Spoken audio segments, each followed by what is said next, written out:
Hello YouTube, Sam here from youtube.com/onlivegamer for the new Boston. And in this tutorial we're going to be taking another look at the select case statement.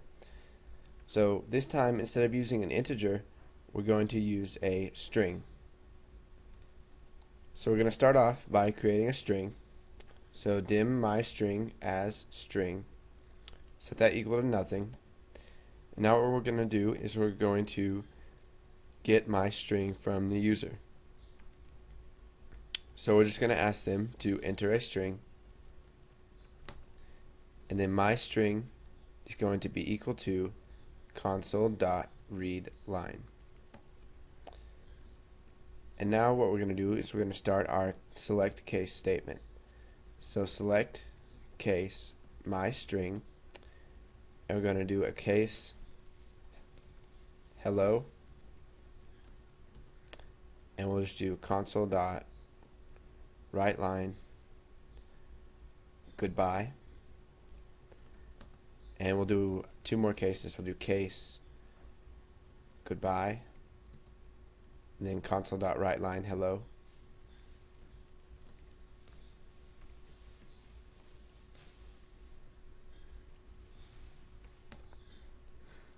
And now we're going to do case, let's just do fishing, and then we'll do console.WriteLine boat. Okay, so now if we run this, it's going to close out right before it's done. So we gotta add console.readLine. Now, in some of my very first tutorials, I said that this will let you read the line or the program before it closes out, and that is true, but what it actually really does is that it waits for you to press enter. So whatever you type in there in the line that it's reading, it's going to move on to the next statement once you press enter. So if you press nothing and press enter, then it's going to go ahead and, in our case, exit the program because there's nothing after this. So let's go ahead and run this, and if we type fishing, it's going to say boat. But we have one problem with this. If we type fishing with a capital F, it's not going to give us anything. So what we need to do is make this case insensitive.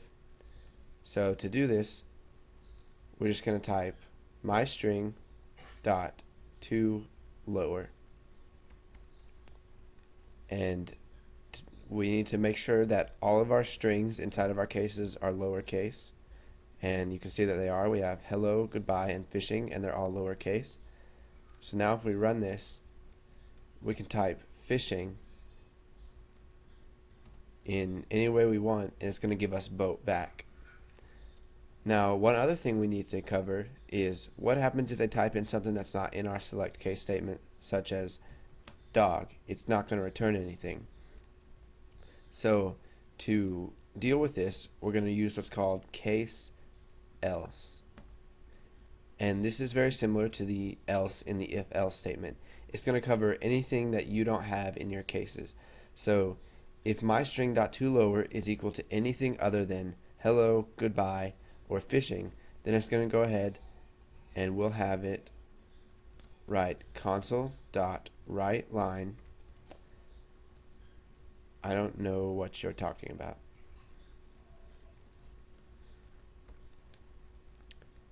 So now if we run this, we can type in anything in here and it'll say, I don't know what you're talking about. So this is a fairly simple tutorial, but the stuff I taught you in this is very useful.